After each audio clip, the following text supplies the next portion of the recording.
of you. We are in the third series of CNX, and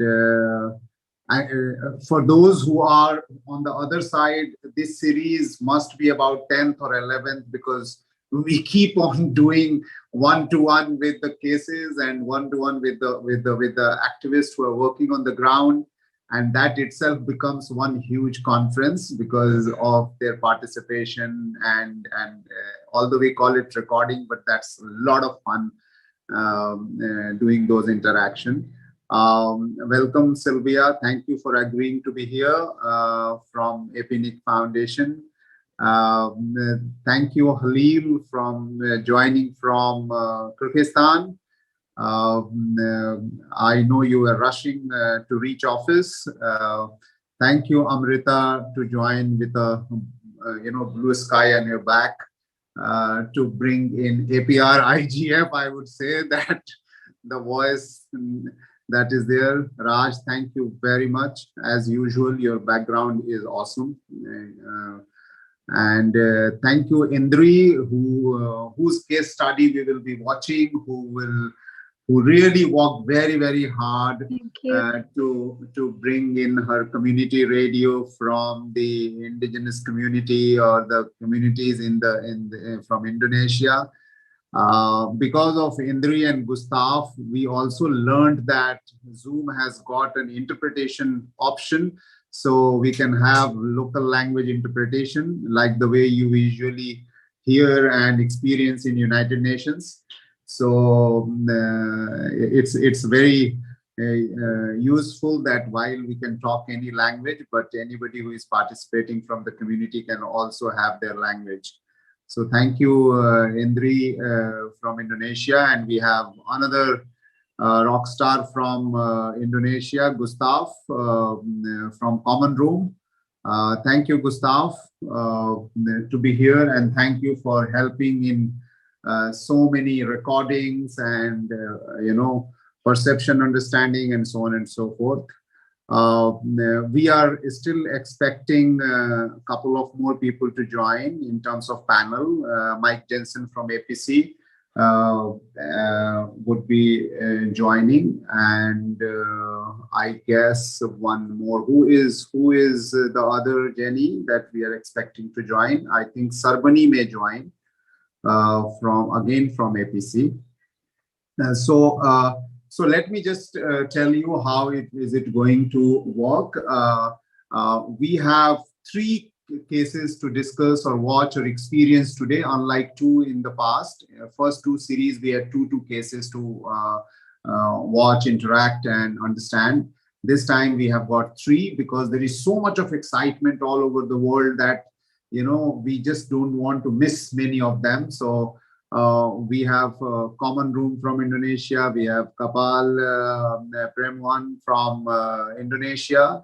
These are the 2, and then one from Kyrgyzstan. So we are very excited that we have got 3 cases to discuss. The way it works is that after we have already done the introduction, I will request Rajneesh to say a few words, and then after that we will go to watch the first case study interaction. I mean, it's recording, but you can consider it as live as possible. It is just edited from the time perspective and nothing else. And then we will have discussion after watching that one among the panelists and the case representative. And then again, we will go to the second recording and the discussion, and the third recording and the discussion. We hope to finish all of it in 1.5 hours, but let's see. We are also live streamed across all medium. So, parallelly, you can keep on inviting other people to watch and so on and so forth. So, Raj, a few words from you, and then we will get going. Thanks, Osama, and greetings to everyone. I'm sure for some of you it's morning, afternoon in my case, and for some of you perhaps it's evening. It's wonderful to see you all join in this third session we've got for CNX. As you're probably aware, We're doing it a bit differently this year in the sense that we'll do a session every month. If you have missed any of the previous sessions, please go online to cnxapec.org. You'll see all the video archives there, as well as on ISOC.LIVE. And perhaps you might want to catch up on some of the case studies that we've done in the past. Obviously, Osama also mentioned some videos that we've been producing, and all those, of course, will be available later as well, including through social media and other means. What is wonderful, so we've been doing CNX for a number of years now, and I think what we have learned, I don't know, let me say it's always a learning experience for us, even though we've been organizing it and we've been involved in community networks for 15 odd years now, Osama.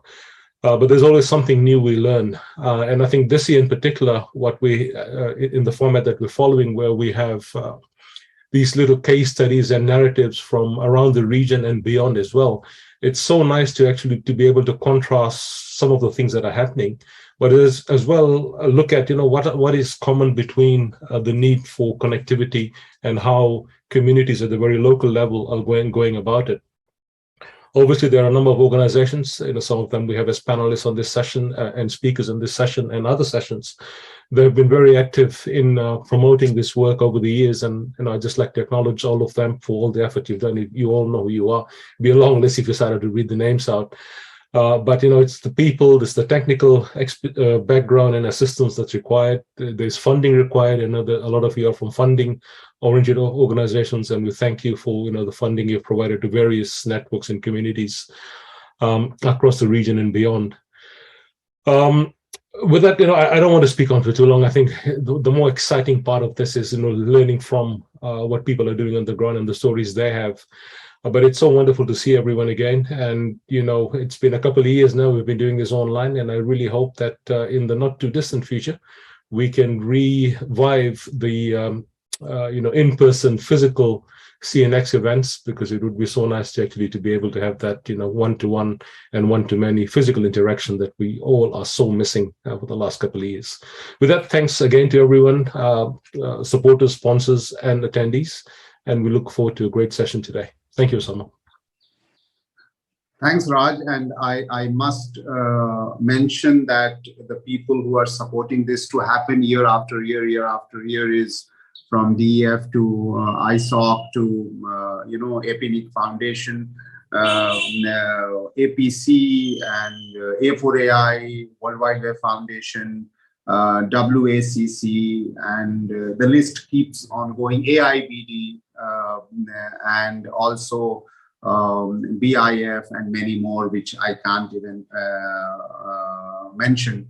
And the most beautiful part of this entire support system is that the organization who is working on the ground, their time, their participation, their enthusiasm, the way they have helped in recording and interacting is just awesome.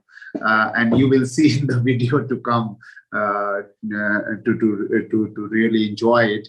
I would really want your patience to watch these videos, and after that, I would really love to invite all the panelists to please ask as many questions as possible with the cases representative, so that we learn from them all aspects, from gender to technological to frugality to the problems and so on and so forth.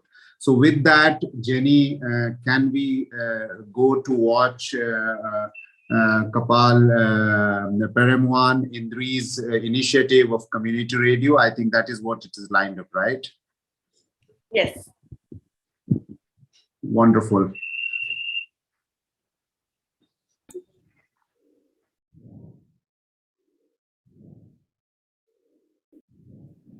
Today we are working with an experiment in Indonesia, and we have Indri joining with her more than 15 people team from some island in Indonesia to share an experience of the community radio and the community network that they operate. Saya Indri, saya dari Kapal Perempuan. Kapal Perempuan adalah sebuah organisasi perempuan di Indonesia yang berdomisili di Jakarta.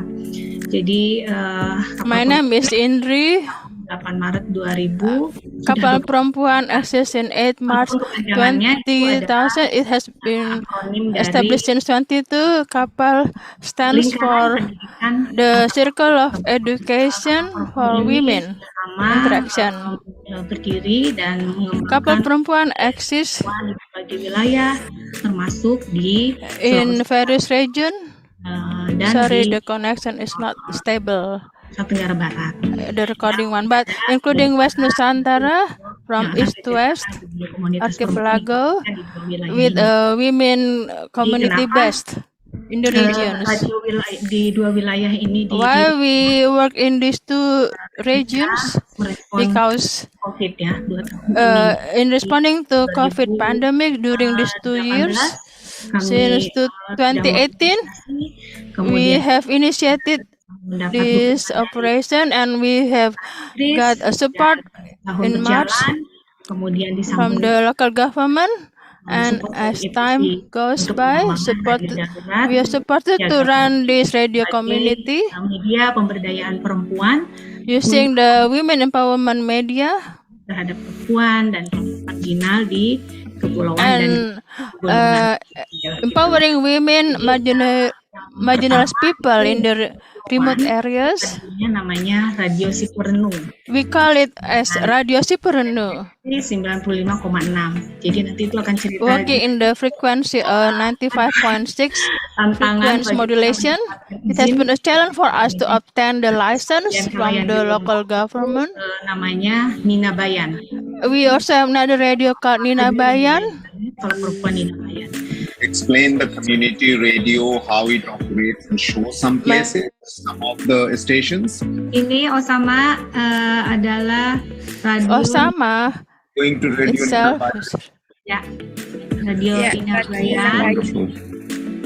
Ya, ini ada. This one is called Nina Bayan Radio. Bersama bahwa Ibu Saraya adalah ketua sekolah perempuan pelari di Desa Sukadana. Sudah berdiri sejak tahun 2015. This radio has been existed since 2011. Bagaimana peran sekolah perempuan? Is the megahertz 107,7 107.7 megahertz. Yes, that's right. Panjangnya ini 25 meter.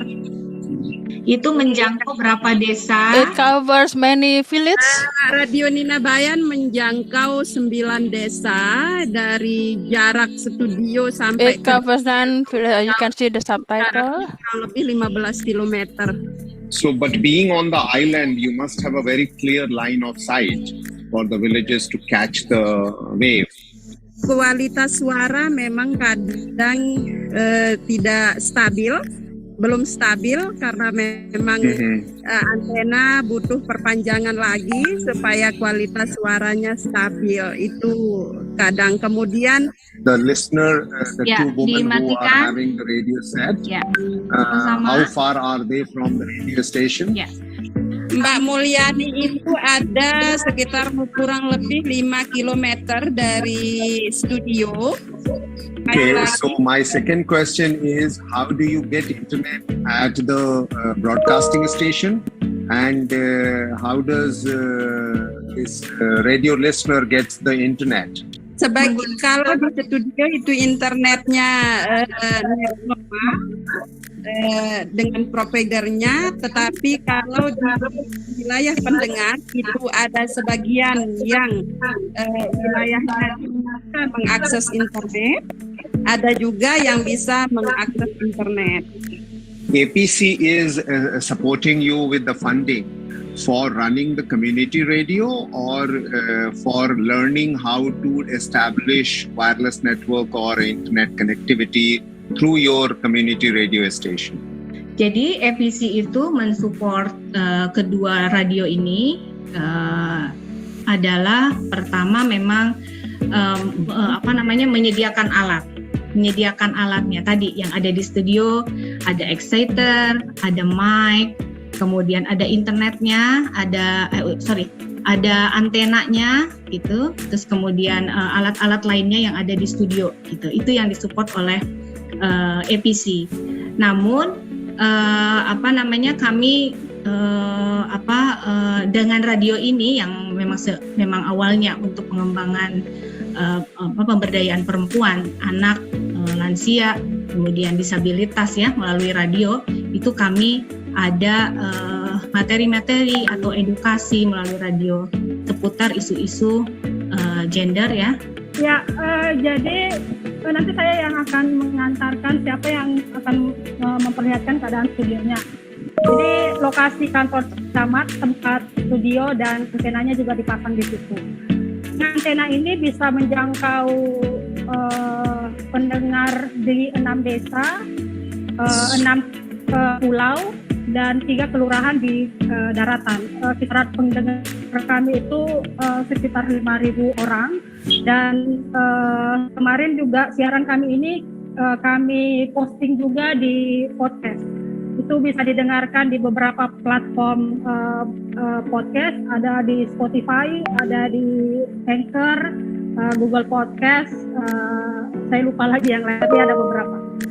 Ini tentu kalau di kedua wilayah ini ya adalah salah satu komunikasi untuk menjangkau komunitas gitu ya sama, dan jika ini tidak ada itu artinya komunitas perempuan, kelompok disabilitas, kemudian anak-anak yang susah menjangkau internet itu akan semakin tertinggal gitu, sehingga karena mereka tuh betul-betul ini adalah kayak sangat membantu gitu. Radio ini sangat membantu, baik itu promosi bisnisnya mereka, kemudian sekolahnya tutorial sekolah, kemudian informasi edukasi soal COVID, soal radio ini memang sangat bermanfaat, terutama bagi masyarakat yang tadi jangkauan internetnya susah. Dan di samping itu, radio ini juga dengan mudah menggunakan bahasa lokal. Jadi mereka akan lebih gampang memahami karena menggunakan bahasa lokal, terutama ibu-ibu yang kemudian tidak bisa berbahasa Indonesia yang baik. Is the community radio sustainable?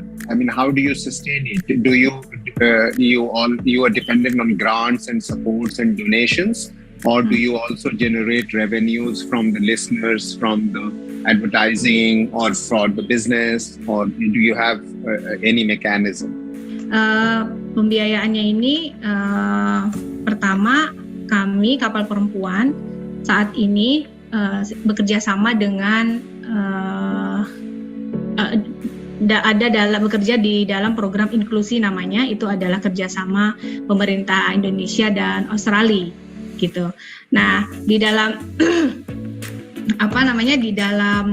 di dalam program ini adalah salah satunya juga melalui radio gitu, dengan ada 7 prioritas, dan tentu itu yang akan menjadi yang akan disampaikan di radio gitu sama. Jadi dalam 5 tahun ke depan itu pembiayaan untuk operasional radio itu ada gitu ya. Di samping mereka juga ada iuran gitu, di anggota penyiarnya itu ada iuran juga gitu. Kemudian support dari EPC ya tadi ya, dari perangkatnya itu tentu sangat membantu sekali dengan alat-alat yang memadai gitu ya. Selama ini sudah ada sertifikatnya gitu, dengan legal gitu. It's very hard work to meet all of you. Keep smiling, keep doing great work, and inshallah we will meet soon.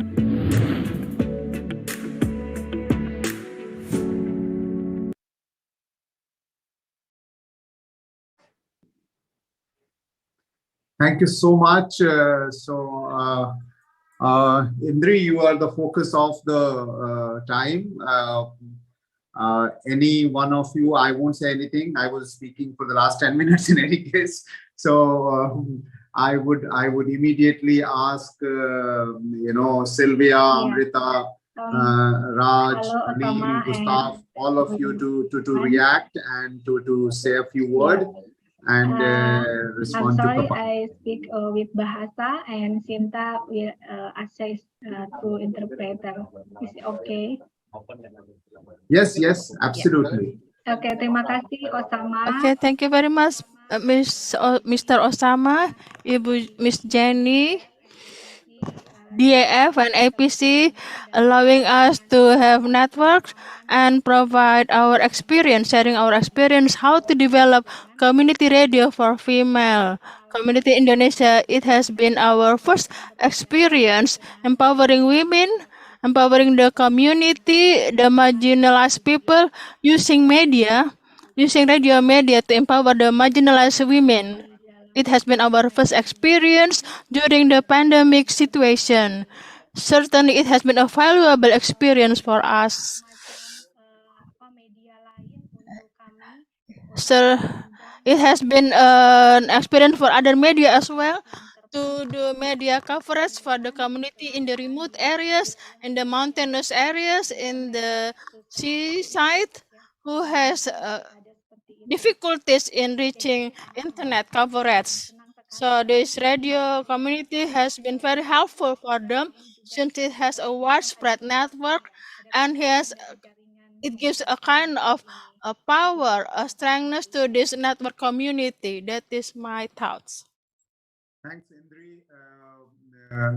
Sylvia, Amrita, any of you, please unmute yourself and make a few comments and ask questions and whatever. What do you think?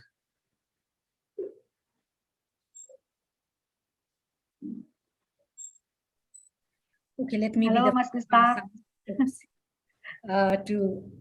It's a great initiative where you are empowering not only the women but also their families, because a woman comes, reaches out to the family and helps to empower. So that's a great initiative, and you've been doing it in multiple villages throughout the two points which you mentioned. So my question is, how do you plan to grow it further, and what do you see as the challenges, or what is your wish list in terms of what support do you want to grow these initiatives further?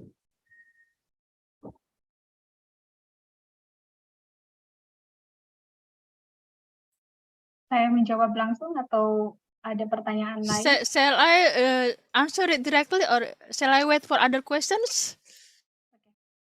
Ya, terima kasih. Okay, let me answer it first. Thank you very much, Miss Amrita, for your question. Certainly,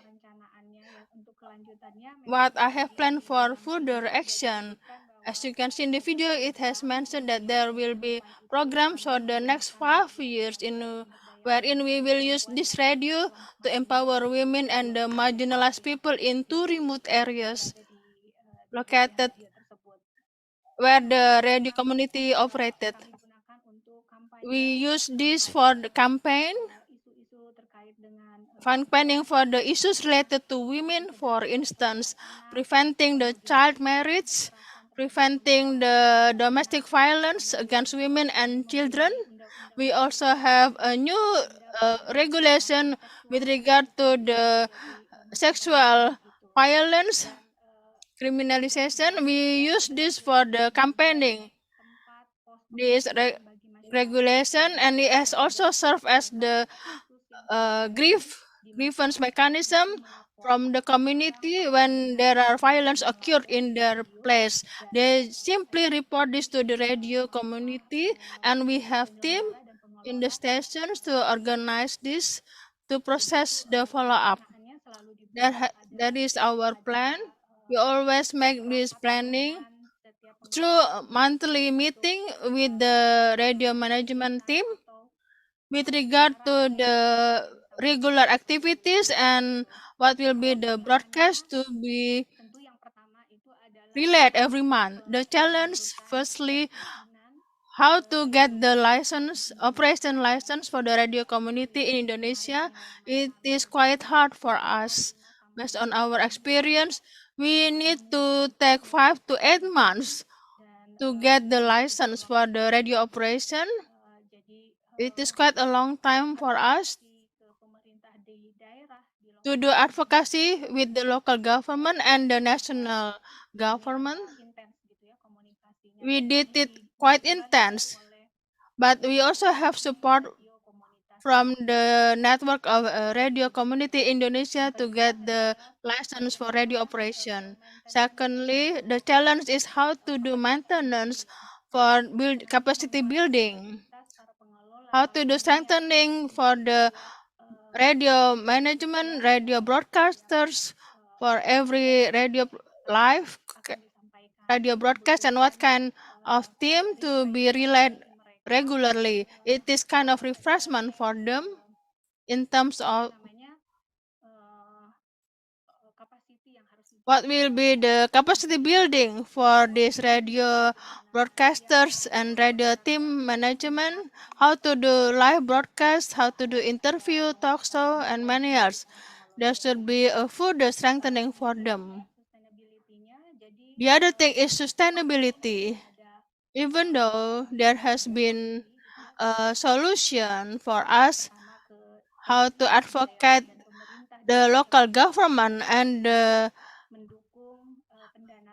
subnational government or administration to support the funding and to support this community radio, because this local government using this radio as their media for communication to reach their people in remote areas.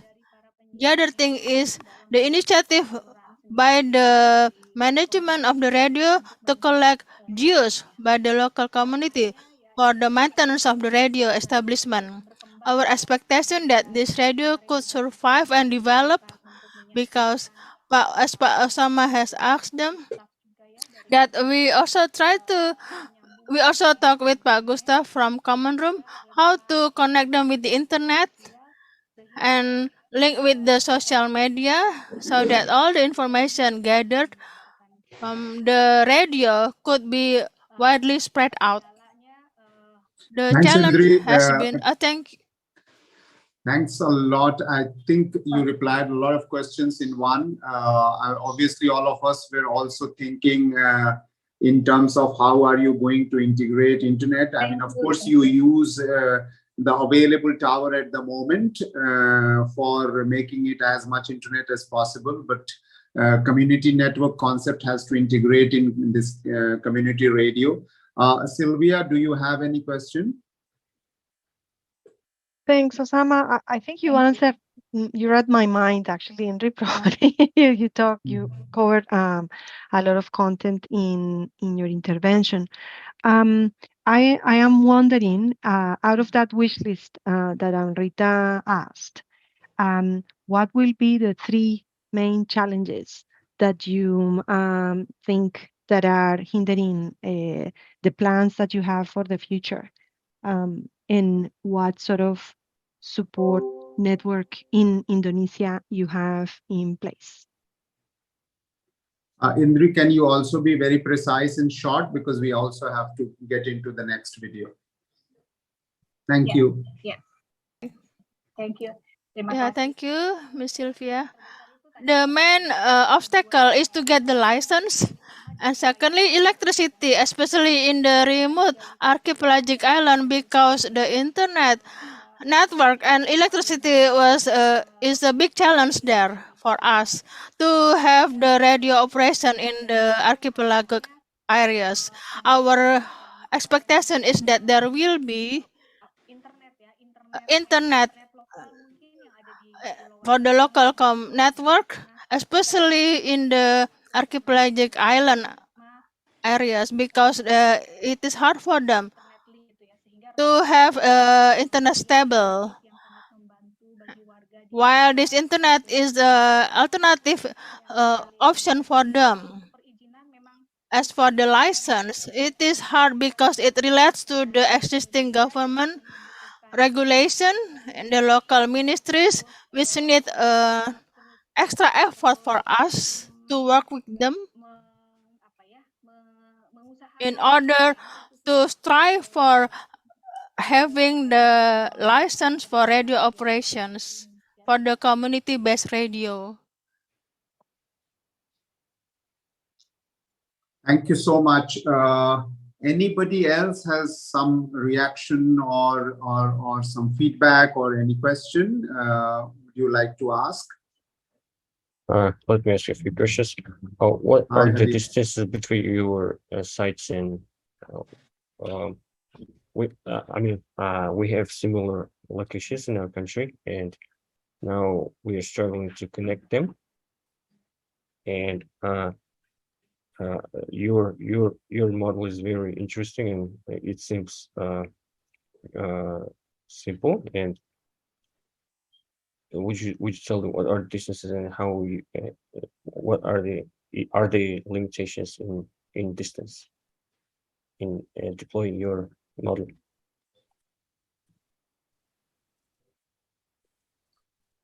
You couldn't hear me clear? Wait up. Not very clear. Wait up. Yes, please. Will you please refresh that? Or maybe you can write down the question in the chat box. I will write it down. Okay. Yeah. So Indri, I think what Halil was saying is that he has a similar situation in Kyrgyzstan, and they are always struggling to get internet because they are in high mountains. You are, of course, in the ocean and you know, around water and things like that, but they have a difficult situation in terms of high mountains, reaching the waves and things like that. And they don't have community radio. They are only doing community network. But what he mentioned is that they can learn a lot from the community radio model in terms of, because the broadcasting range is higher in terms of community radio, and it's voice-based. So that helps a lot. So what I would say is that maybe I will connect Halil to you to learn from your cases, and perhaps both of you can learn from each other as well. To help out. Ini pengalaman yang sangat. It has been a tremendous experience for us how to resolve the difficulties through the internet community. Since they don't have electricity, they have to use it in shift for the community to consume electricity. And so where there is power cut off, we use generator set to help them with the electricity. Yes, indeed, we should share each other. Pak Hilil, Mr. Halil Ibrahim, we should learn each other how to reach the students so that they could use distance learning, and there are teachers available to teach them in the radio station, and the students can hear the teachers giving them lessons from the radio station through the radio community. They still could do distance learning together. Thank you for your response. Thanks a lot. And this is the beauty of CNX, what we call as community network exchange, the exchange of ideas, the exchange of learning. If I would take 1 second to welcome Sarbani to join. Thank you very much. I think we have to move a little fast to go into the second video. Or a second recording or the second case study, which is about another case in Indonesia. Actually, it also shows the diversity of Indonesian, demography and everything. And this one is in the deep areas of indigenous community. Gustav, of course, has been very kind to bring in community and work together with them and organize this interaction. So thank you, Gustav. And Jenny, can we have the second video, please?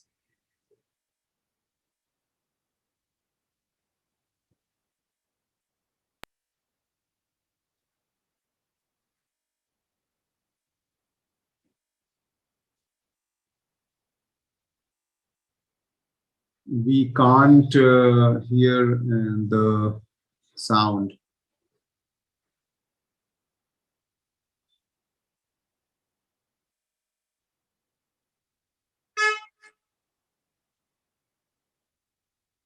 Can you repeat because we can't hear the sound?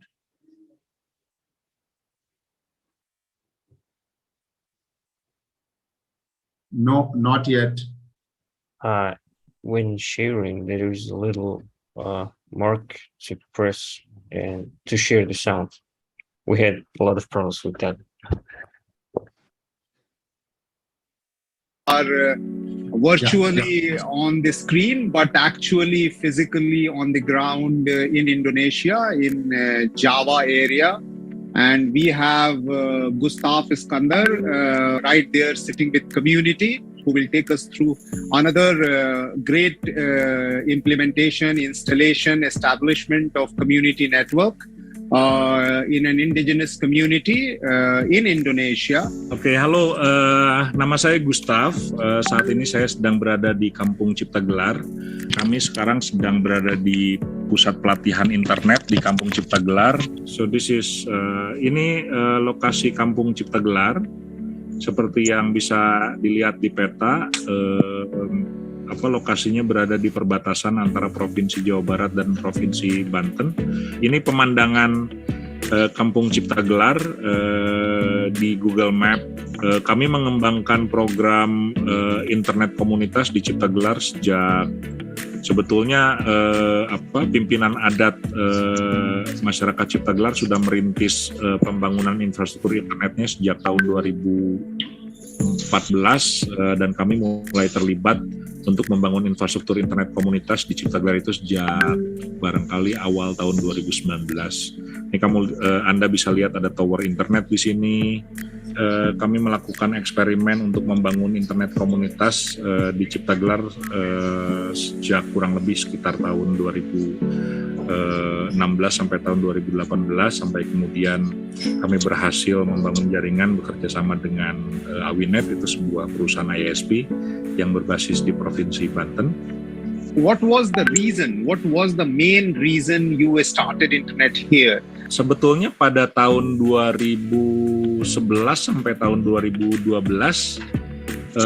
operator telco sudah mulai menyediakan layanan internet di kawasan Cipta Gelar.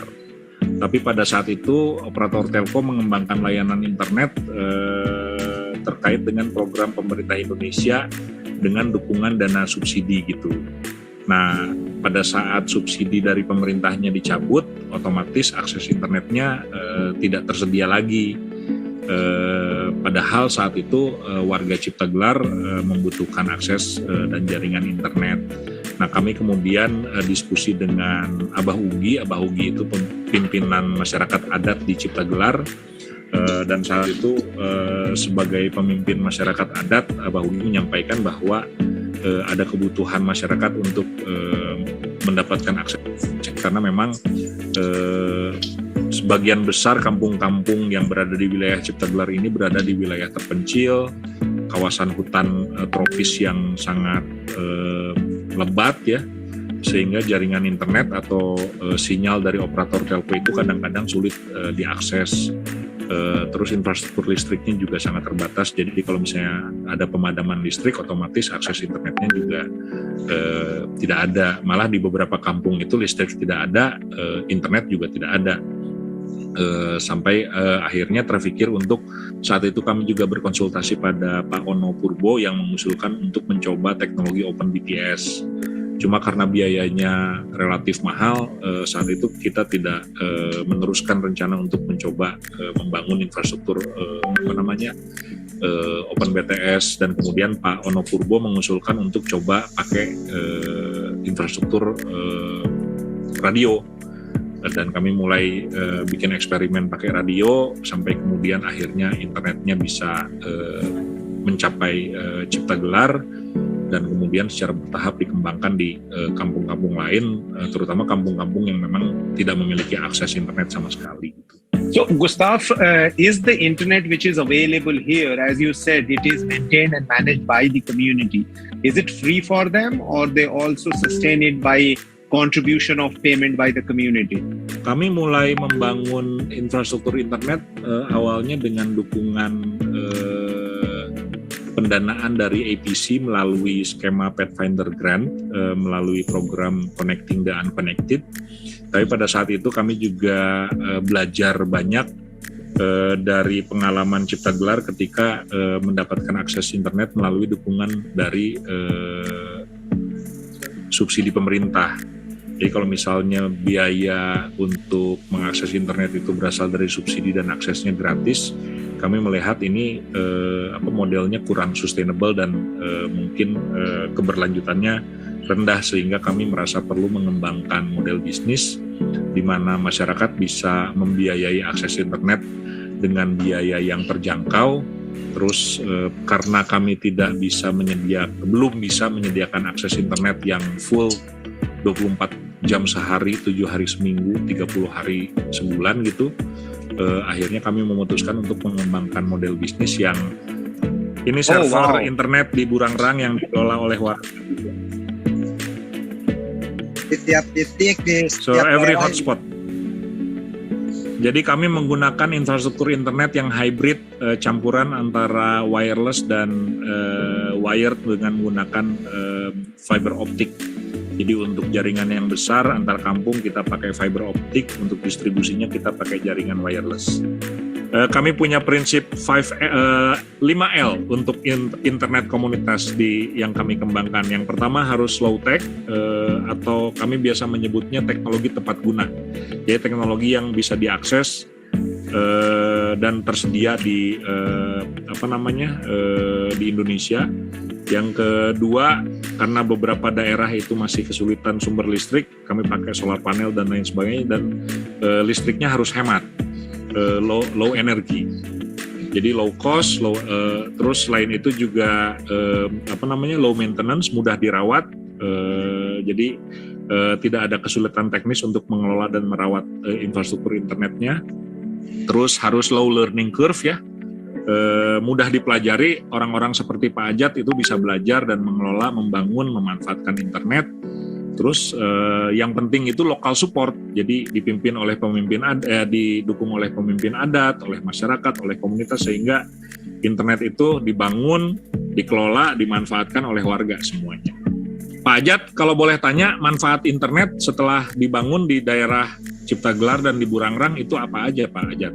Alhamdulillah untuk manfaat internet khususnya daerah Sirnarasta dan sekitarnya gitu ya, sangat membantu sekali karena di daerah kami ini nggak ada akses internet yang lain selain Cipta Gelar hotspot.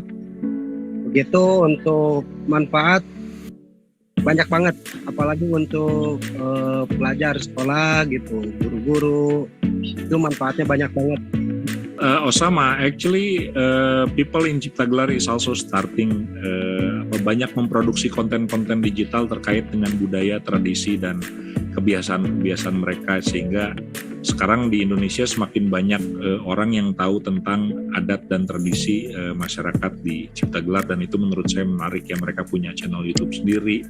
Di Cipta Gelar sendiri mereka punya TV komunitas yang dikelola sejak tahun 2000 gitu. Terus mereka juga bikin radio sejak tahun 2008 ya. Very impressive, very impressive. This is a great example of bottom up content generation and use of internet to become less a consumer, more a producer of content. Terlepas dari bagaimana masyarakat Cipta Gelar itu tetap mempertahankan budaya dan tradisi mereka, dan pada saat yang bersamaan juga berusaha untuk mengadopsi penggunaan teknologi baru seperti internet dan media digital.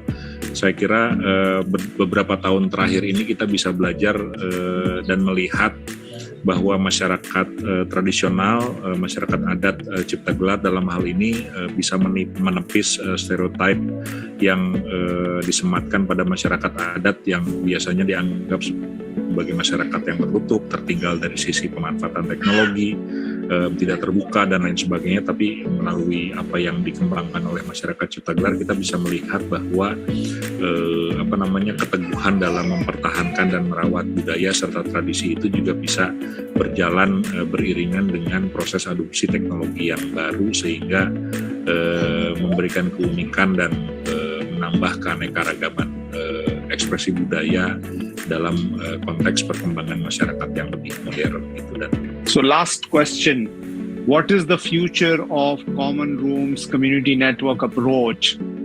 Sejak tahun 2020 kami mulai mengembangkan program sekolah internet komunitas atau School of Community Networks di Indonesia bersama dengan APC serta juga bekerja sama dengan Digital Access Program yang pada intinya melalui sekolah internet komunitas kita tidak hanya mendorong peningkatan kapasitas dan transfer pengetahuan terkait dengan bagaimana internet berbasis komunitas itu bisa dikembangkan, tapi juga mendorong berbagai macam bentuk pemanfaatan internet untuk kebutuhan-kebutuhan yang produktif dan meaningful gitu. And thank you very much for being here. Yeah.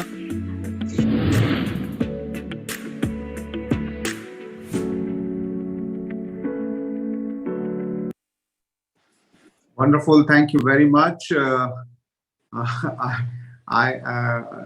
It is mesmerizing, whether we talk about community network or we talk about architectural beauty or we talk about indigenous diversity or we talk about linguistic genius, or there's so many things to see. But thank you, Gustav, for bringing that to us. I will ask Sylvia to go first. Thanks, Osama. Of the questions that I have is related to something that Gustav mentioned, related to the business approach for sustainability. So it is pretty interesting to hear a community project actually looking into business practices and potential models to incorporate and incentives to maintain the infrastructure. And I'm wondering what sort of capacity building related to business development Gustav and the team over there anticipates that will be required to connect the community efforts that have been maintaining a number of projects like the TV and the radio and many others that were mentioned in the video with the internet connectivity that has these builds that are for external operation and connectivity to the network. So I hope that, to understand how maybe there is something that the community can do to assist in this business development approach. Thanks. Gustav, you want to react?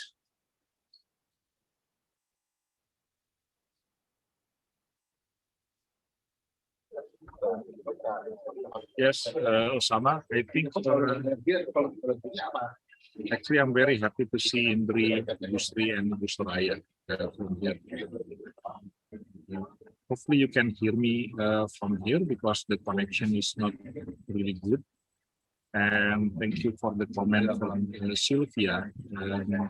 In our end, actually sustainability is also a very important issue.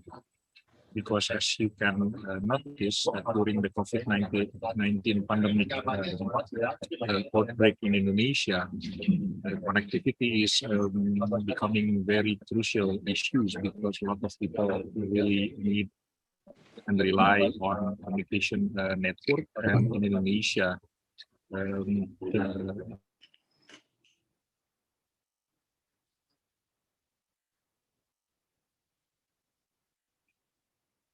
in rural area and remote places, and we are trying to put some examples on how community network can develop in remote places, and as we can see what Kapal Perempuan did with the community radio and what we did with the community network is one plausible scenario on how we can provide and develop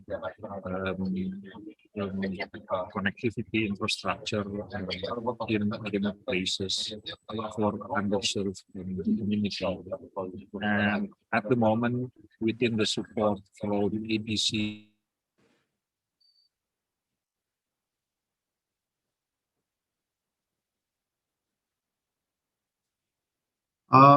Gustav, we are losing you, but I just wanted to bring him here a bit of from the past session. I remember in the first session, Duncan was there, and he said very clearly that most of the investors community have no idea of the lingua franca of community networks. And it is very important that we, the community network practitioners and operators, must also tell the story in the language that can be understood. And even though we are frugal, which is our USP, but that doesn't mean that it is not possible at a scale, or it is not possible to be understood by the people who have money to invest, because they are interested in investing in last mile. There is no doubt about it, but they don't understand. Their understanding is only up to the level of telecom connectivity or ISP and things like that. You know, it doesn't really come to the level where, and also there is a huge diversity. I mean, here itself in two videos in the same country, we see that two different kind of internet access is there, two different kind of community is there, two different kind of scenario is there, two different kind of even operators are there, so it is very important that at least people who are sitting at a level where we are the storyteller, like Sylvia, Amrita, Rajneesh, me, and we are the basically people who are the voices of the community. We have to go out and talk to the outsiders in terms of being a communicator or a mediator in between. So we need to really work very strongly to see how we can translate this into the toolkit of the language that is understood by the outside community, whom we cannot ignore, because we certainly need financial assistance, we need technical assistance, we need understanding assistance, and half the world is not going to be connected without this role. All these cases are responsible for the rest of the unconnected community. Raj, do you have some reaction or feedback on this? Thanks, Osama. So, I think this is something that we've all been grappling with for quite a while. So you've got, organizations such as Sylvia's and yours and mine, that and APC, of course, which helps. But the reason we, I think, provide funds and we help is because we know what happens. Most of us have actually built these and done this work. And I think that's the difference when you start talking to an external funder who does not actually have an intimate knowledge of what CNs can do and the impact it provides. Now, we can say that, we'll tell the stories, we'll make a nice brochure, we'll do this and that. But, ultimately, you've got the people from funding organizations who probably are looking at 100 different proposals. And if they don't, they'll go for what they understand quickly and easily, right? As opposed to looking at trying to dwell into the depths of how CNs can make a difference. Now, at the policy and advocacy level, I think we've done quite a bit of work over the years, and that work continues. But I still think, getting to that wider funding rounds is still quite difficult, I think. Is there a solution? I don't know. I mean, as you said, Osama, one thing is for people like ourselves who can bridge that gap, if you will, between, funding organizations and what's happening on the ground. Maybe we need to tell a better story. Maybe we haven't been as well articulating things as we should have been. I don't know. Maybe there needs a bit of change of tack there on how we talk about these things. Maybe we need to you mentioned speaking in the language of the funders and so on, and the development organizations.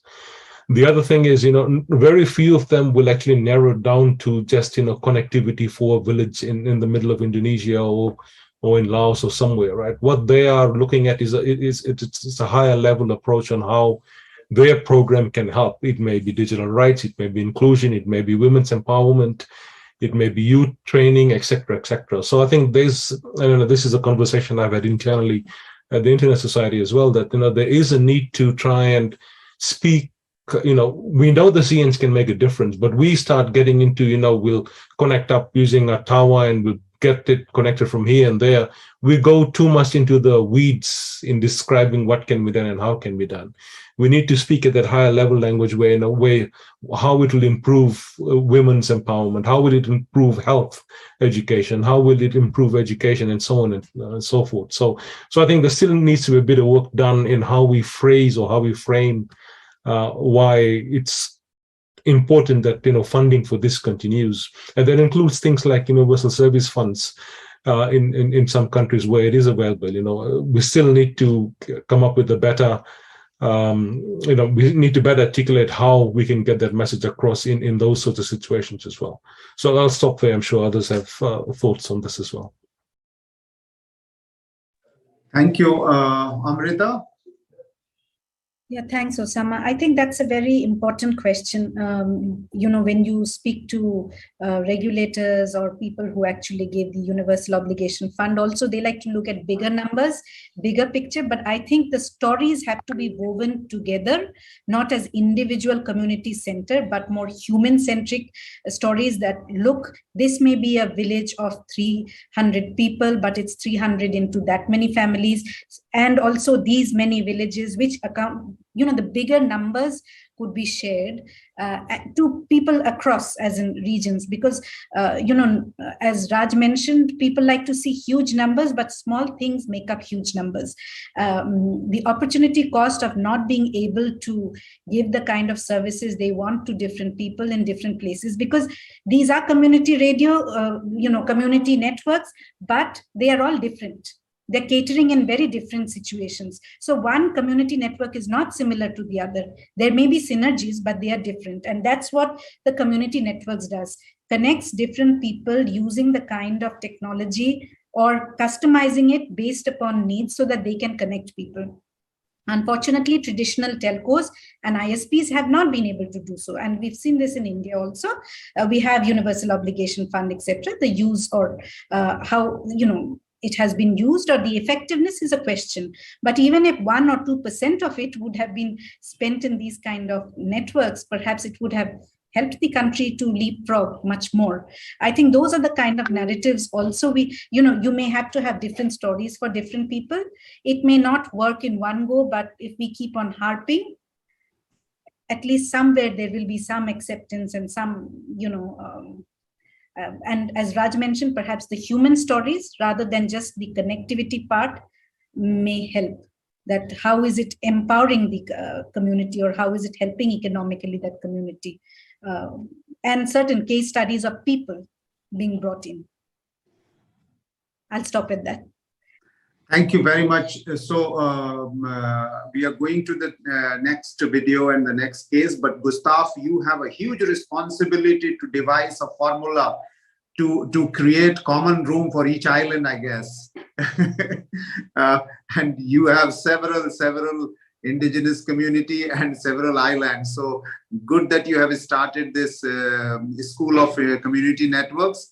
But each school of, each product of community, school of community network is to become the, local ISP of each island, I guess. Yeah, it's quite true, Sama. I think it's quite challenging, but also is kind of advantage for us to do a school of community network in 8 different provinces in Indonesia, because that means we can dig and learn and create and also collect 8 different stories, 8 different experience, different models, because, well, through this community network project, we somehow learn and realize that Indonesia is a very huge country with many different challenges, also uniqueness. And in terms of community network development, I think we can somehow learn a lot from this experience, and hopefully we can also share and inspire other people to many different things to develop the community network infrastructure in their own respective areas. Thanks, Gustav. Sylvia, you wanted to add a few words? Yes, thanks, Osama. Sorry, I just wanted to briefly mention, although, I'm sure Gustav and the teams in Indonesia are aware, but there is also an opportunity, especially in Indonesia, where there are a large number of organizations that support community credit programs and banks that provide loans for community businesses at very low rates. So it's not only about looking for grants or investments that are coming from overseas, but it's also about telling the story to the local finance community in Indonesia in this case, and that applies to other projects in other parts of the region where it makes sense in terms of how the community itself support other developments. So I really encourage you to have a look at what kind of language, as was mentioned by someone, what kind of story needs to be told for these local investors that are supporting women's projects, that are supporting community empowerment projects, that are supporting agricultural projects through lines of microcredit and other funding opportunities that probably the community is way more familiar than a lot of the technical folks that are supporting these technical projects. So I think one of the knowledge that is particularly needed in the community networks environment ecosystem in Asia is that understanding of the local financing options before we actually go out and look for external grants, especially knowing that it's so hard to bring money from overseas into some of the economies due to other restrictions based on sanctions or limited relationships with other countries in trade and things like that. So yeah, that was my comment on the learnings that say that we are still need to work on related to business incentives and the story for sustainability. Thank you. Thanks, Sylvia. And without fail that I agree with your points, I just wanted to add that I think our responsibility is also to have a language of various stakeholders who work at a grassroots level to talk to them. I mean, for example, most of the not-for-profit organizations who are working for community development from gender perspective, from environment perspective, even they don't understand how the internet can help them or technology can help them. And if they start talking this language that this is the technology, this is the connectivity or access that we need, perhaps they can also become the voice of the local community to get the internet or access in the way that we are proposing or we are talking. It's also important that we do a capacity building or the awareness program among the social organization, not-for-profit organization, and so on and so forth. Thank you very much. We will go straight away to Kyrgyzstan and let's see what we have in this video from Kyrgyzstan.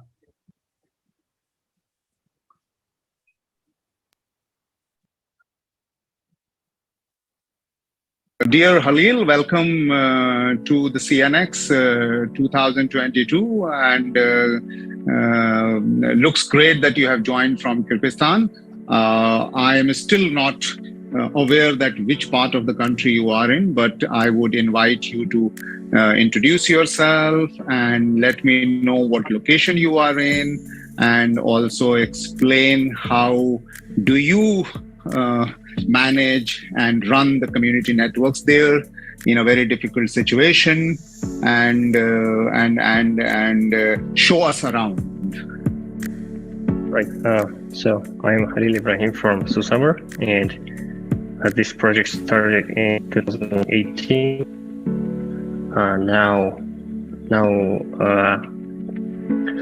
we had a lot of troubles to start and run this project, but still we have a lot of problems here. Our project is in Thu September, in the heart of our country. It's very, it's high in the mountains, and the earnings of the people are low here in the town, in the village, and our internet service is very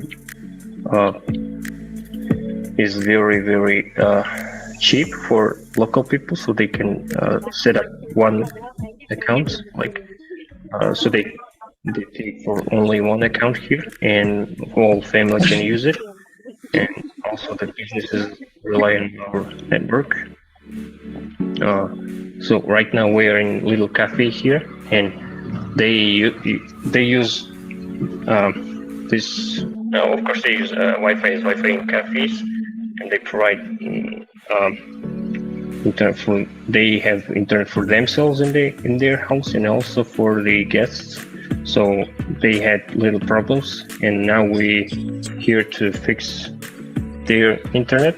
So this live case. So if you want, I can explain the process, how we have set it up, and how we do handle the problems. So please go ahead and you show with your camera also. You show us around. Okay. Is this how far is this place from Bishkek?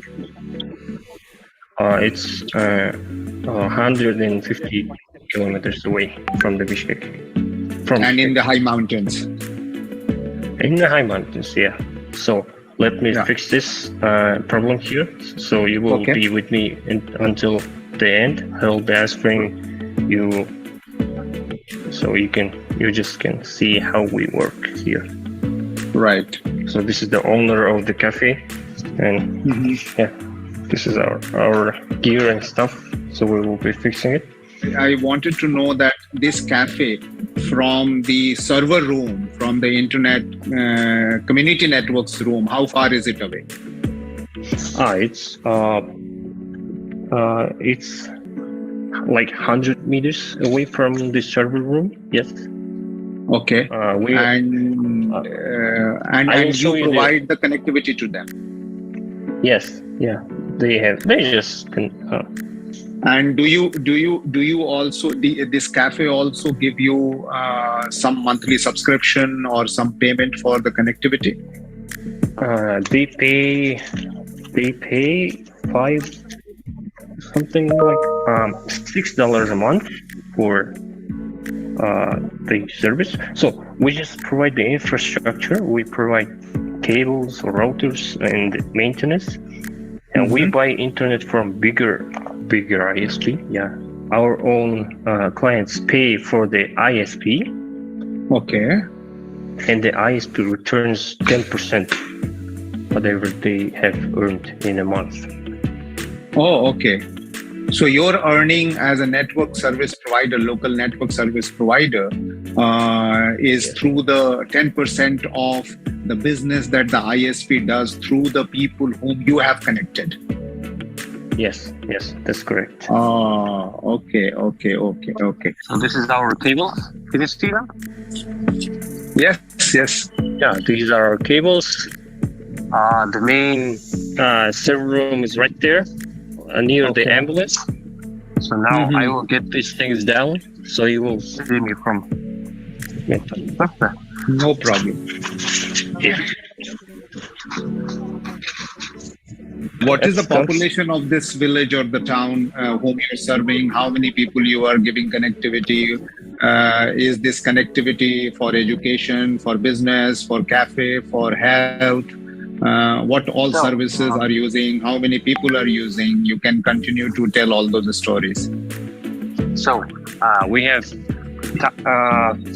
up to 1,000 people in this town, in this village. There's a summer village, 1,000 people, and we had connected up to 100 of them. Okay. And the problem is that the one server that we have installed can handle up to 250 clients, and because of our radio transmitters, we could provide only 5 megabits per second for the people. Okay. And because of that, many stopped using, because the families are big here, like 1 family and 5 children or 6 children. That's normal in this village, and you can imagine how much the families have to pay for that much of people in one family. So most of our clients say that it's money saving if they connect our network and just pay for one connectivity. One. So they pay for one account. So is out of 50 subscribers or 300 people who are using, and earlier 100 people were using, is there any house or is there any connectivity where mobile connection doesn't reach at all and they are totally dependent on your connectivity? We had places like that before, but now the mobile coverage is wider, I would say. Yeah, wider. The mobile connection is everywhere, so we're in heavy competition with the mobile ISP. And what exactly was the problem that you were trying to solve up on the ladder? I'm finding out the fault spot of the fiber connection, fiber cable. At the moment when the network is working, what is the kind of work that is the highest user? Is the students, the young people, the women, the men? It's for education, it's for health, it's for business. We have a administration building right here, and they rely on our network. They send reports, and also we have an built hospital right here, and the hospital uses hospital also uses our network to send immediate reports about. They used in COVID times in 2020. They used it a lot to send current situation with the infected people, what's going on, to collect data, and that was the most useful part of our network. And also now children use it to connect to. We had lockdown everywhere in the world, and families used it to connect to their lessons, and children relied on our network to study. So this is our hospital. This is our administration building. This is our tower. Antenna. Oh, okay. Yeah. And this is how we catch the signal from that source 50 kilometers away. Oh, okay. So the line of sight for the source is 50 kilometers. Yeah. Right over there, along those mountains. Oh, okay. And this is our server rack. Our little nice key. Okay. And voila. So, this is our splitting box. We have 4 main lines which spread around the town. This one goes to west. This goes to east, north, south. So that's how we divided the town. And these are connections of the fiber optic. And this is the point where antenna meets our switch. Then that's all right, and thank you very much.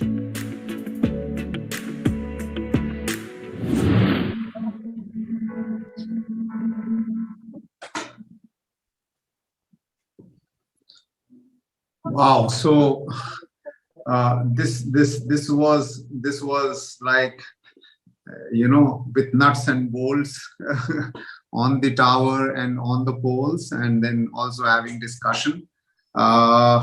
I would focus. So let's focus in the next 20-25 minutes on discussing all the three cases and cross pollination if possible, and so on and so forth. Can I start with Sarbani? Sarbani, what do you think?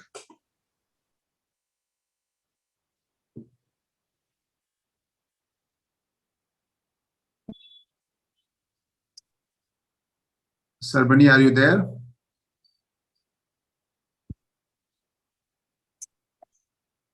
Okay, so I'll go to Indri. Indri, what do you think about this, what you saw in Kyrgyzstan? And also because Halil was very much interested in your model also. How do you react to this one? Yeah. Terima kasih. Yes, thank you, Mr. Osama and Halil. Yeah, I am visioning if we can use that in the island areas, yeah, for the internet technology. Maybe we can strive for it for the installation. I also remember the initiative of the radio broadcaster in the island area. If they want to build a cafe in the seaside, so they will have a listener community. There is a radio who could rely for them, for the community listeners. So it could be relate each other with the Kyrgyzstan case as what you have conveyed. It is inspiring us, but the thing is in the archipelagic area, we still have trouble how to initiate this. So there is any provider for the connectivity in the island areas, we should discuss further with the local government. But that is very impressive. Thank you, Halil. You have explained us very detailed how to link it and how to have it accessible. My question is how the internet readers accessing it. Are they using the cell phone internet or how? Can you explain how they could access to your internet? Yeah, Halil, please show us. In this first project, which is in Thu September, internet is now there's 4G, 3G, and also our network, home Wi-Fi spots. So they use so now the villagers can use whatever the service they want. So in the village now there is a big competition, and because of that the prices are low, and the customer can choose, and that provides ease for their home budget. And this is it right here in Thu September also. And now we have update. We added new location to our list of dates. It's called Sartole. And also, what was your question next?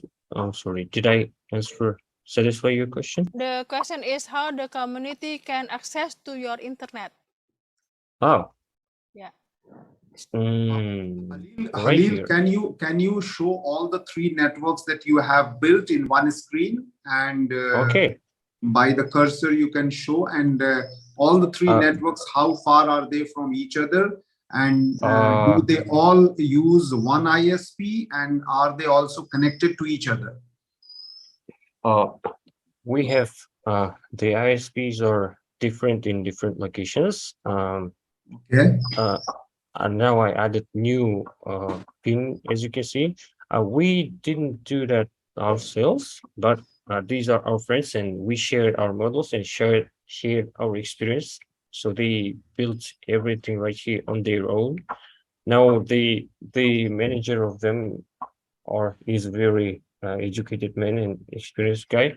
So he turned their network into separate ISP. So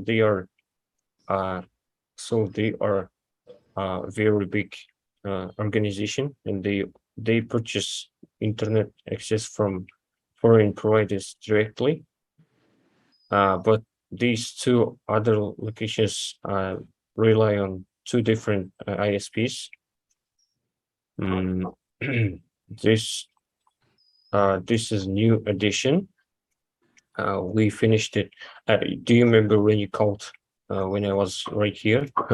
I promised you to share some pictures. So here are the population of this town is about 1,000 people, but in the winter there will be 200 people left, and there is no electricity. There's nothing in reality. So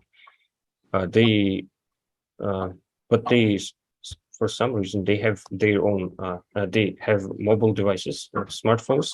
So, and we asked them how do they use, and they say that they have little portable solar chargers, and they send their smartphones by their relatives to the locations where is internet connection. So they will download content way ahead of time for 1 week, for 1 month. They download a lot of content and slowly consume that content offline.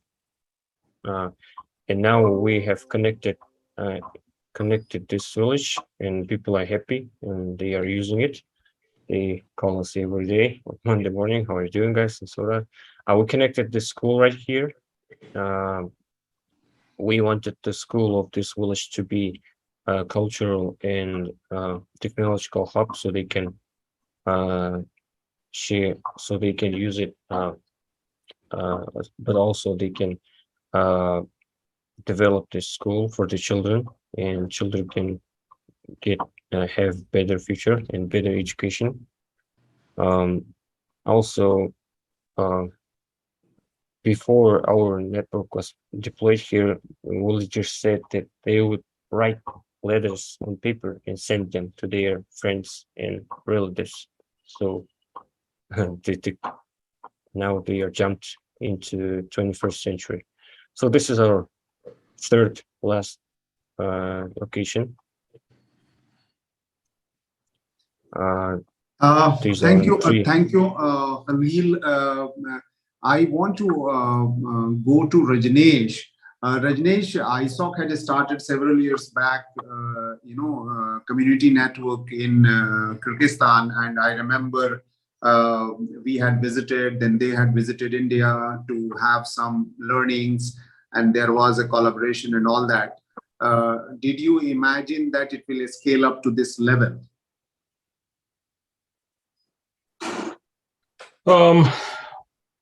I guess you never know what things will scale up to, do you?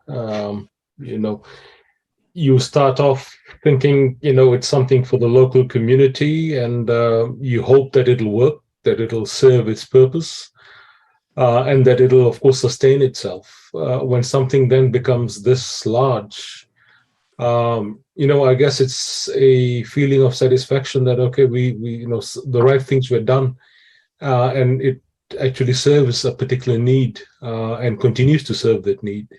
And of course, our friends in Kyrgyzstan have done a lot of work in and around this, including from the education perspective as well. So I think there's a lot to learn from what's been done in Kyrgyzstan for sure. It's very satisfying to see how things are. And, let me just highlight that, the biggest issue is sustainability, right? I mean, you can run something for a year or two and hope it continues running. But, if there is expansion that remains at play, as in this case, then, there is a level of sustainability that will come with that. And if nothing else, then the community themselves will try and find resources to make it happen. So, which is also quite promising, I think. Back to you. Sylvia, please go ahead. I was coming to you in any case.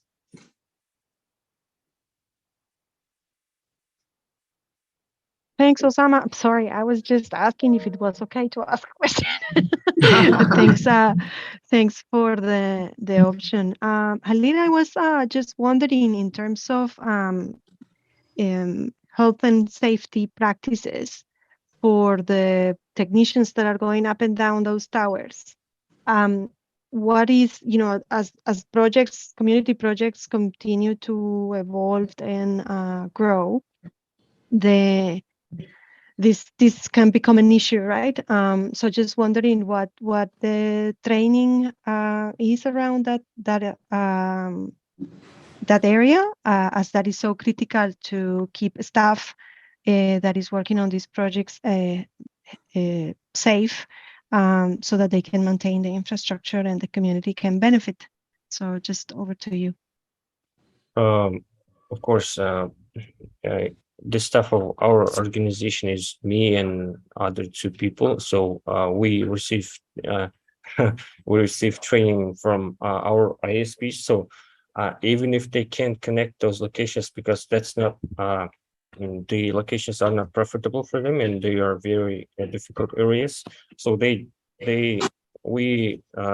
collaborate with them, so at least they can share their experience, so they can train us, teach us how to deal with these challenges and how to keep those rules of safety. So before launching any project, we just call local population who can help, who is interested. We conduct a week of trainings with our bigger ISPs, and after that we can start doing it. But we never know what happens. When we were deploying this town, when we were connecting this, we had heavy raining season right here. Just when we the rain started, and there were a lot of landslides, and I fell off of the cliff right here when the river was raging. So our work here postponed for a week, and because I had bad injuries right there. So there are a lot of problems that are coming, but we try to, of course, keep the health of our workers. Sylvia, your question is very important, not only to Halil, but I think all of us, all the community network operators on the ground, in terms of how safe they are, the gears that they have. And unfortunately, I must say that most of the community and us, we do not really care for the adequate care of our safety with a proper gear, and that is also something that must be added into the installation process or the establishment process that we do. I don't want to go on record for that, but here in India, many people just go on the tower without any support system and feel proud of it, and that we have done it. But it requires to have, even though the safety norms are there, but it just, many times non-availability, many times not budgeting for it, many times, just sheer carelessness. But your question actually prompts to have it as a very necessary, toolkit into the entire system that we are taking through. May I also go to Amrita, if you have any question with Halil, or do you want to know anything more? Gustav, I would come after this to you.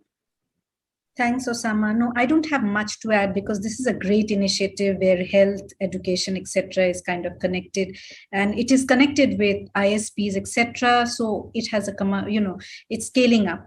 in a great way, and they found innovative ways of kind of charging it, etc., which is great.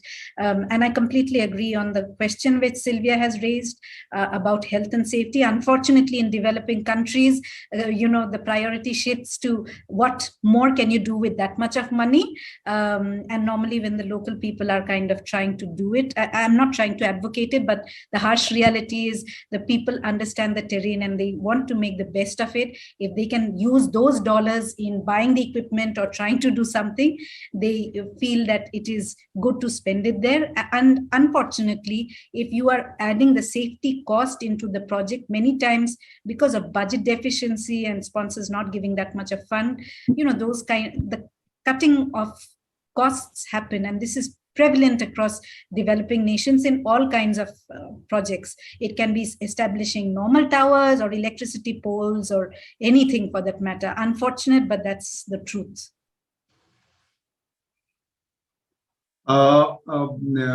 Gustav, do you have any reaction coming from your side and what you saw in Kyrgyzstan?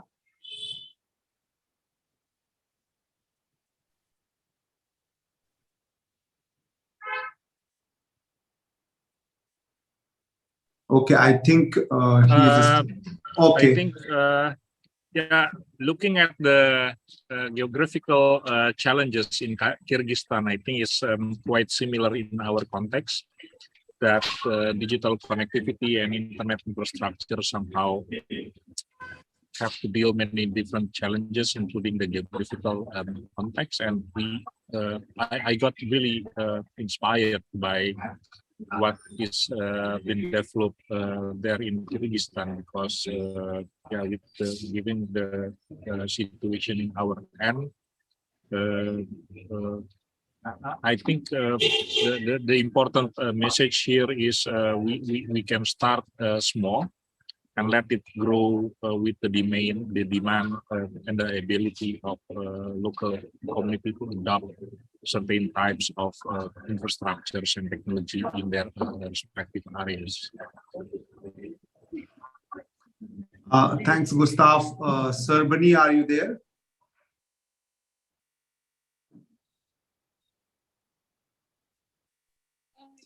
Okay, Sylvia wanted to have another small little question. Sylvia, please go on.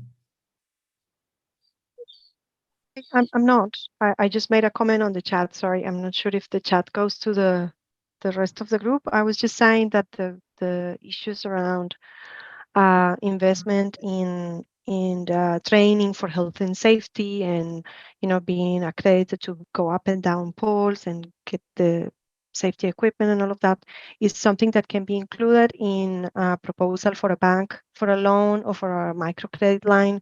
It is one of those business things that we were talking in the previous segment.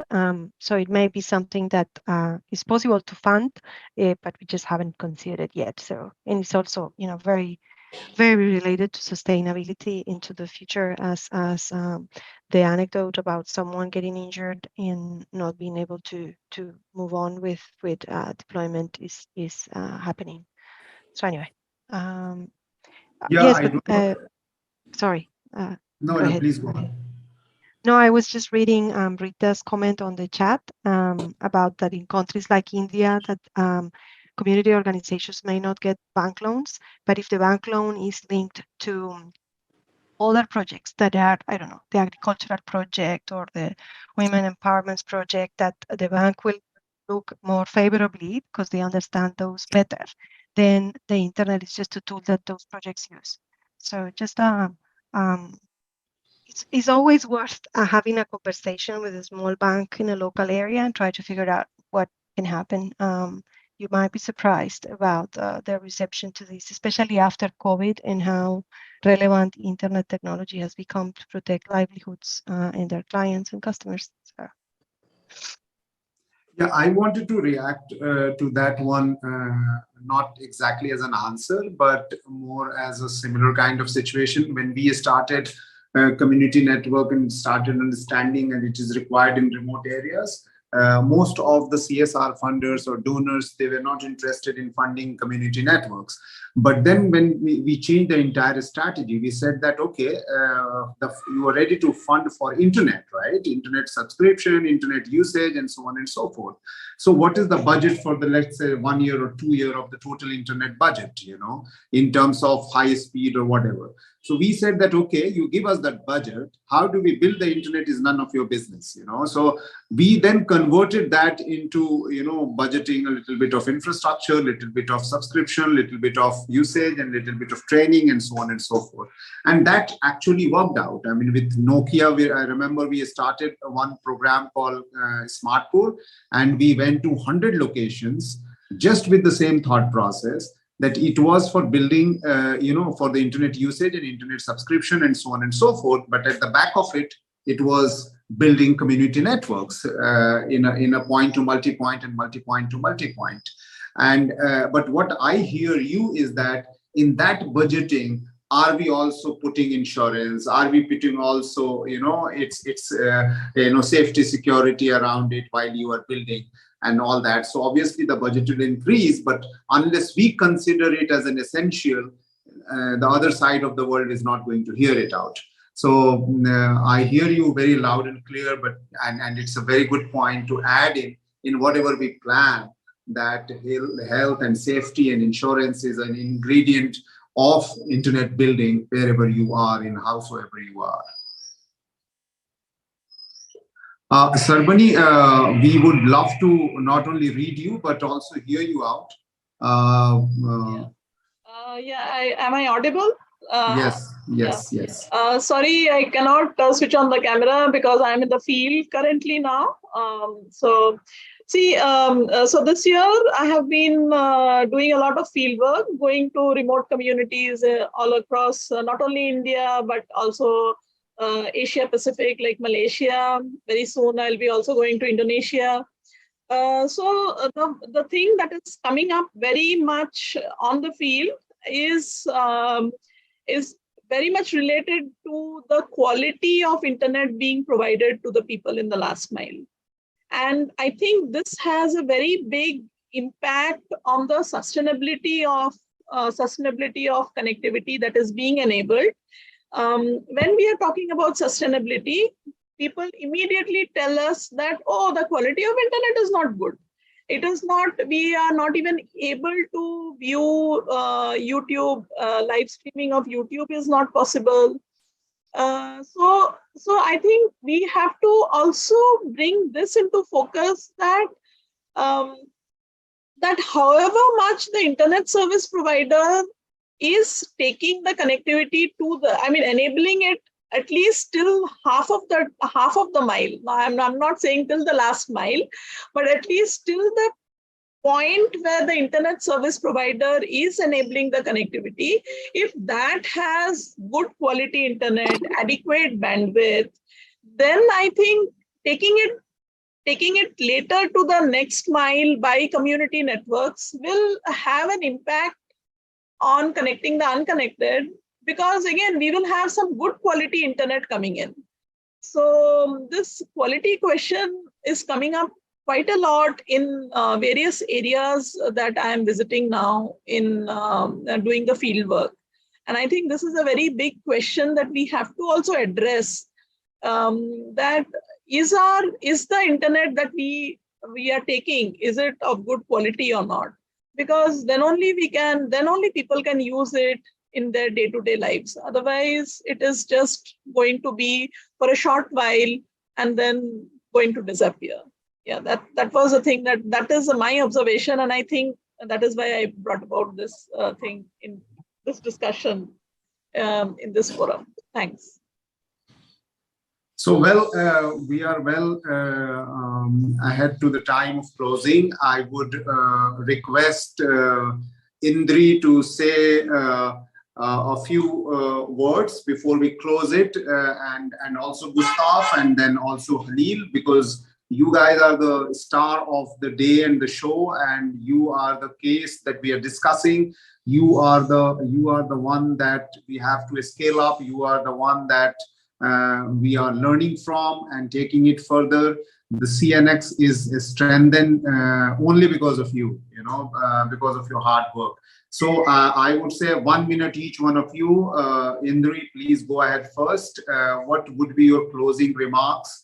What you have showed us and what you learned from the discussion.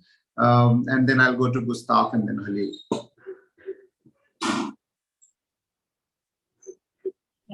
Terima kasih, Osama. Ya, Thank you, Osama. Certainly,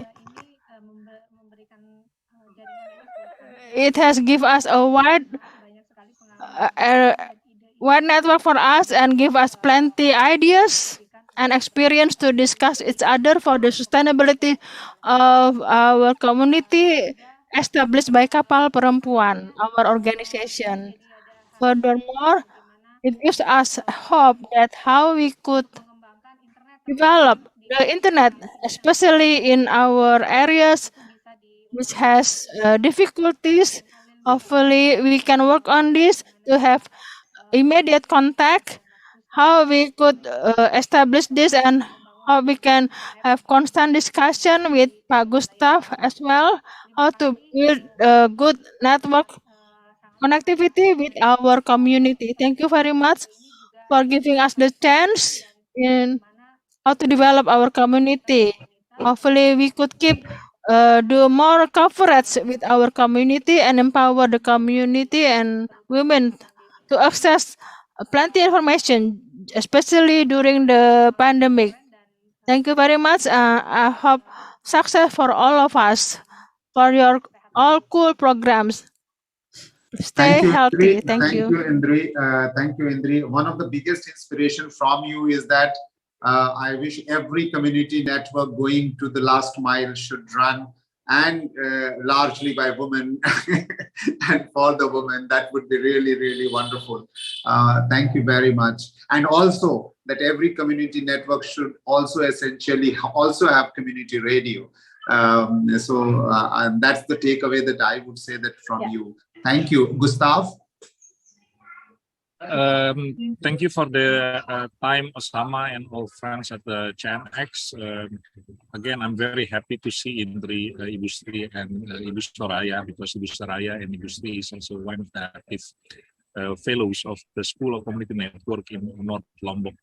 One thing that we've been reflecting so far, maybe this is not only the case in Indonesia, but also in many different places in Indonesia and in many different places in other countries as well, that we should think what the situations of the post-COVID-19 pandemic look like. Because in Indonesia, we somehow see and experience how the COVID-19 pandemic situations showing us the huge gap, not only in digital divide, but also a gap in development issues in a wider sense. And we see that in the post-COVID-19 pandemic situations, there are an affirmative approach to use ICT, digital media, and a new knowledge as a way to tackle with the COVID or the pandemic situations in general. And we've been thinking that COVID-19 is not the last pandemic that we are going to experience. So by talking about that, we should give more priorities how to provide access and connectivity for rural areas and remote places, because if not, there are a lot of people we left behind. And internet infrastructure is one options. Community radio, even the amateur radio network can somehow very useful to deal with the post-COVID-19 pandemic situation challenges. And I think this is like a collective call for all of us, not only to provide the network as the universal connectivity principle, but also to give more meaningful connectivity. So the community network infrastructure not only can provide the communications and information access to many people, but also to can create and increase the quality of life of people, especially in remote areas and remote places. Thank you. Thank you so much. None of you go away. We will take a last picture after finishing it all together on the screen. I will request Khalil to say a few words. And I hope that, it's good to see you on the surface also. I mean, most of the time I've talked to you, you were right there up on the hills or on the ladder or on the poles. So yeah, Khalil, few words from you. First of all, thank you for your support. Which you have done before is 2017. Now it's paying off because we didn't know that the pandemic is coming, and when we connected this very unconnected places. So when the pandemic hit, those villages that were under our support could survive better, and the children could continue their schools, because in some places schools totally stopped. We had another village down in 100 kilometers away from us, and so the children didn't go to the school. They didn't have television, anything, and they skipped a whole year just like this, and they had to study for their own. So that paid off good, for the good. So we have to share experience with you for future projects. So thank you for providing this opportunity. So from this conversation also, I have learned a lot of that there's more options to connect, because in our region we have either we do it with antennas, point-to-point connection, or with wires. So maybe we can change that trend and introduce new ways of connecting and connected places. Thank you. Thanks, Khalil, and let's thank Sylvia, Rajneesh, Sarbani, and everyone who has supported this, provided huge amount of trust and support. Of course, the responsibility was very high when you support that. How do you perform? And we are very glad that we have been able to bring in this phygital mode, physical as well as virtual together, and bring in this powerful stories available to all of us and all the world. I have heard from so many people that they wanted this access to video, and they wanted, when are they being uploaded? Let me also tell you that we are not only going to have available of all the videos that we are making per case study, but also all the videos that we are discussing here. And in addition to that, there will be a case book that will be available by the end of October or early November when we finish all the series. I would request all of you to please mark your calendar for again 29th of September and 29th of October. Please do not miss. Your presence is a great support.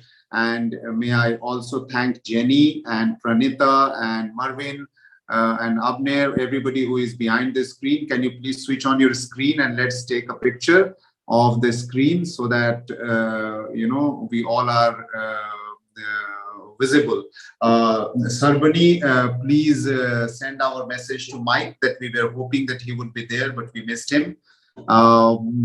And Shinta, you have really made everything so smooth and transformative in terms of that community was listening their language and we were listening. Thank you, sir. Our language. Honor. It's an honor for me to be involved here. Thank you. Thank you very much. Is there, do you have a camera to show yourself? Shall I? Yes. Okay. Yes. Just a second. Oh, good. Beautiful. Thank you very much. Thank you. And Sarbani, show us your field, if not yourself.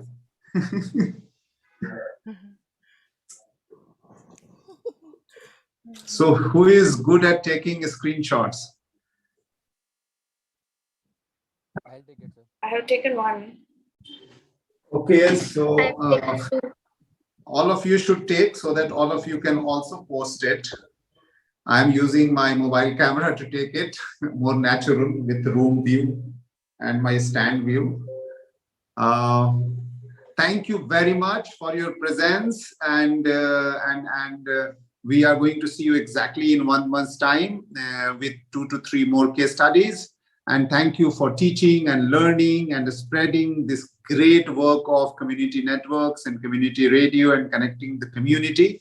Anybody who is connected with community network is no more excluded. That's what everybody is saying. And therefore, it's a great piece of work and noble work, I would say. Thank you very much. See you soon. Keep well. Thanks. Bye. Thank you. Thank you. Bye-bye. Bye, everyone. Bye. Bye. Recording stopped.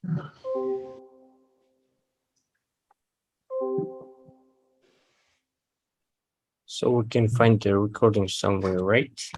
Yes, yes, we will. If you want all the recordings separately, we can send you all, but all of this will be is on YouTube as well. We All can right, send you the link. Yeah. I'll get it from the YouTube. Yeah, Okay, yeah, send me the link. yeah, That's it. That's yeah, enough. yeah. Okay. Thank Thank you, guys. you. Thank you. Please send invitations for further events. We will Yes, join. yes, yes. We will not miss it next time. Thank you. All right. Thank you. Goodbye. Thank you. Goodbye.